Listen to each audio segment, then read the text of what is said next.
How about enjoying everything Orlando has to offer while saving a lot of money? Coming up, check out this video.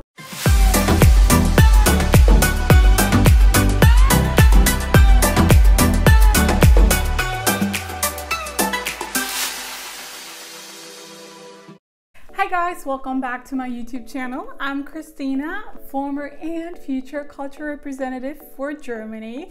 Welcome to my friend's living room because I'm getting ready to move to Orlando this month, and that's why I had to move out of my apartment.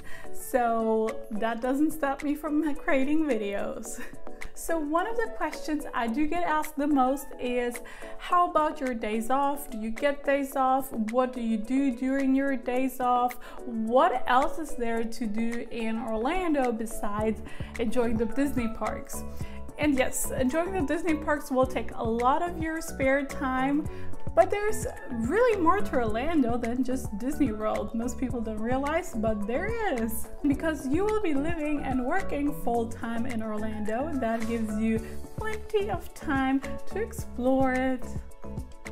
To quickly answer the question, if you do get days off working for Disney, of course you do. So you are most likely, or on average, scheduled to work 5 days a week and get 2 days off. Those 2 days are usually connected, so one is right after the other. That gives you the opportunity to go on trips out of town or overnight somewhere else. So that's a pretty cool thing to do. Plus, you can also ask for ADOs. Those are extra days off that you don't get paid for because you don't work, but at least you get the opportunity and the chance to maybe travel out of town and visit more of the US.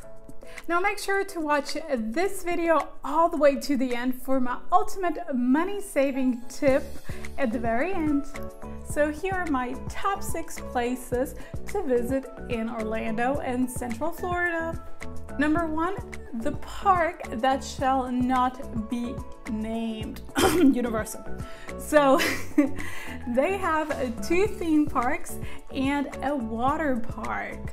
So those parks are not too far away from a Disney property. Well, they're kind of further up I-4, but those are incredible theme parks. Doesn't matter if you are a massive Harry Potter fan, or you love Marvel comics, or you just simply love roller coasters and theme parks and just Hollywood flair.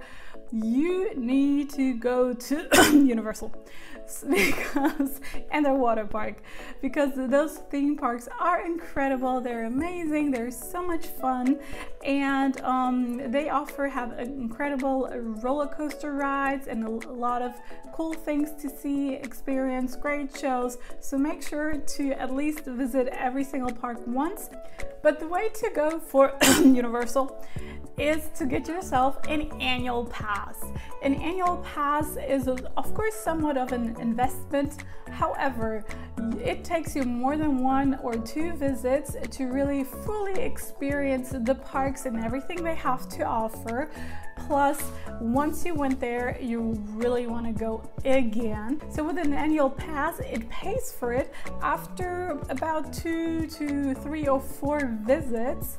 So if you plan on going a lot, and most likely you will, get an annual pass. That's the best way of enjoying it over and over again. By the way, anything that I mention here in this video, you can check out the description box down below. I'll link to it. Number 2 is Busch Gardens and SeaWorld. Now those 2 kind of belong together because they're like owned by the same company, or at least they're connected with each other.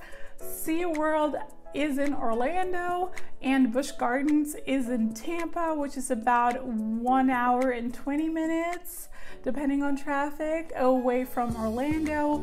You can rent a car there, or sometimes they have buses that go from Orlando to Tampa, Also, I've seen shuttle services from the Publix parking lot close to Commons to Busch Gardens. So check that out and make sure to enjoy a really cool theme park with really great roller coasters. And because those two, SeaWorld and Busch Gardens, belong together, they have some really nice deals on getting tickets that work for both parks. So I know SeaWorld is a difficult topic. A lot of people are boycotting it and criticizing it because of animal rights. And I do absolutely respect that. And the only reason why I still mention SeaWorld here in this video is simply because you guys are all considered adults. And I believe that adults should educate themselves and also make a decision based on their own beliefs and ethics and their own standard. So that's why I highly recommend anybody, before purchasing a ticket to SeaWorld, please educate yourself. Please research why people are boycotting it, why people are criticizing it, and make a conscious decision, an educated decision based on your own values and standards if you want to buy a ticket or not. Number 3 is Legoland. Now, Legoland, as a child who played with Legos and is just fascinated by Legos, anything Legos, and enjoyed the movie, Legoland is definitely the place to go to fulfill your childhood dreams besides Disney. I have not been, honestly, but it's very high up on my bucket list. I just know, and I heard many good things about them having great attractions, good things to do, all kinds of different fun activities. So I'm definitely excited about going. It's not directly in Orlando, but it's not too far away to get there. Of course, Legoland does offer a variety of tickets like any other big amusement parks, anything from a daily ticket or a one-day pass to an annual pass. So just make sure to check out the options they have and go from there. Number 5 is indoor activities. Okay, that's a big topic, but there are so many things, indoor things to do in Orlando that I cannot list them all because this would go on forever. They have great things like the Coca-Cola Orlando Eye. They have great indoor escape rooms. You can also go and see some great shows like the Blue Man Group. They have so many great things going on, and you don't really need to travel far. You can Uber there and back from Disney housing, and they have a lot of great discounts, so you can really do a lot of fun things without really going far. Next point, of course, outdoor activities. Florida has to offer a bunch of great weather and sunshine, and of course you have to take advantage of that.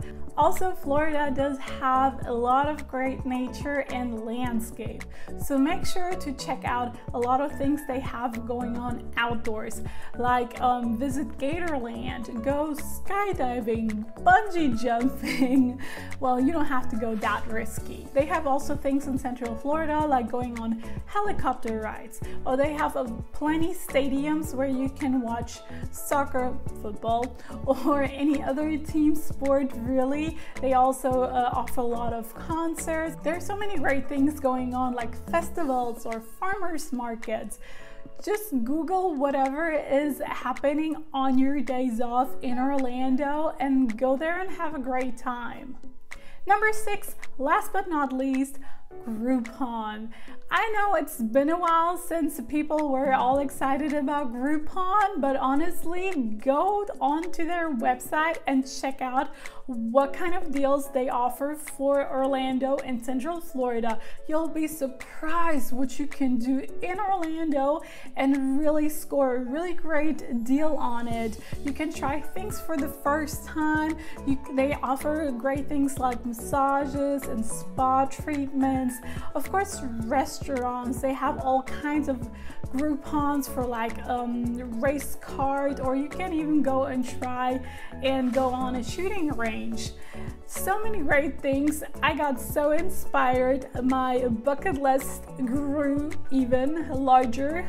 I didn't realize that was a possibility, but I really can't wait to return to Orlando and finally do all of the great things like wine tasting and a bunch of great stuff for a really great price. And now here comes my ultimate money saving tip.